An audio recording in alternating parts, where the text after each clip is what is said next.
Welcome to the deep dive. We're getting into the 2025 Netflix series When Life Gives You Tangerines today. You've shared some really fascinating background. Seems like a true global phenomenon. It really was something special. So, our mission really is to unpack its emotional heart, its impact. We'll look at the structure, themes like loss and love, the characters, basically why it hit home for so many people worldwide. Sounds good. Think of it as the essential guide. Exactly, your shortcut to understanding this series. Well, first off, the structure itself is interesting. Remember, it was 16 episodes, but released in 4 volumes. Right, not all at once. Yeah, and each volume kind of mirrors a different life stage for the main characters, Asen and Gwansik. Takes us all the way from the 1950s on Jeju Island, right up to, well, 2025. Okay, let's dig into that. The title, When Life Gives You Tangerines, it's a nice twist, using Jeju's famous fruit. Definitely hints at finding good in the bad, yeah. Absolutely.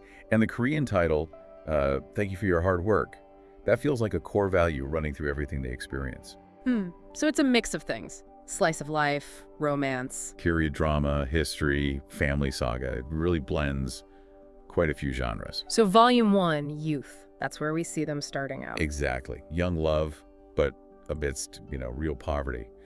And Asen's dealing with losing her mother early on. Right, I remember that. Even their attempt to run away together, it had that mix of hope and sadness already. It sets the tone perfectly. Yeah. Sweetness and sorrow right from the beginning. That blend really hooks you.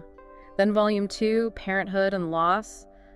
This brings family joy, but then that awful turning point. Yeah, the accidental death of their young son. That was tough. Really devastating for viewers, I think.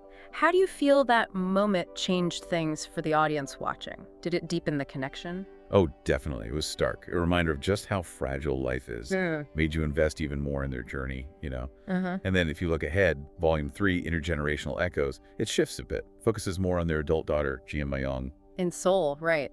Facing her own challenges. Yeah. Modern life, love, societal pressures. You see parallels to her parents' youth, but updated.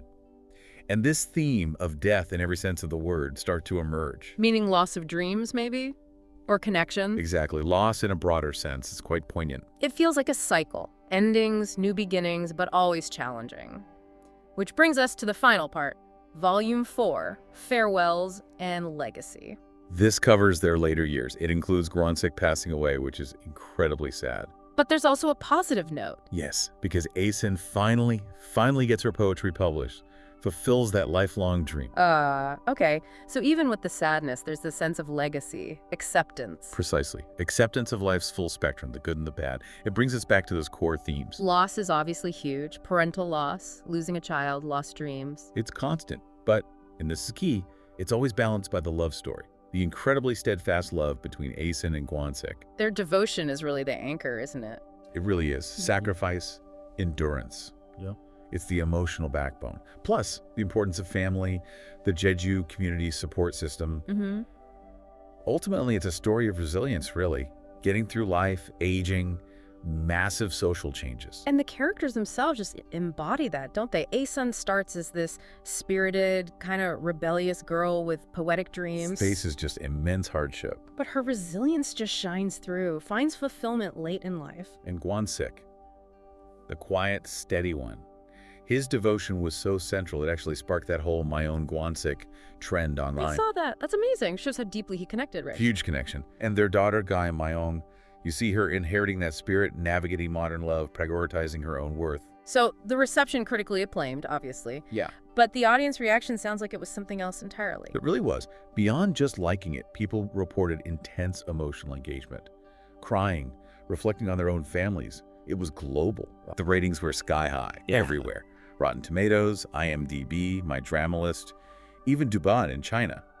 It clearly struck a chord. It seems like When Life Gives You Tangerines just tapped into something universal. Love, loss, resilience, all against that unique Jeju backdrop.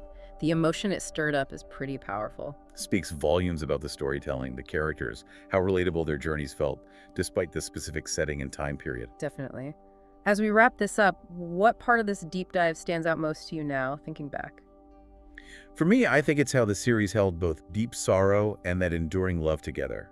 It wasn't just tragic, it showed how they endured, finding strength in each other. Yeah, that balance is key. It really makes you think about love and hardship in your own life, doesn't it? The series leaves you considering that even with all the tough stuff, there's real sweetness and connection in the human spirit. Maybe it's made some listeners curious to check out the series themselves.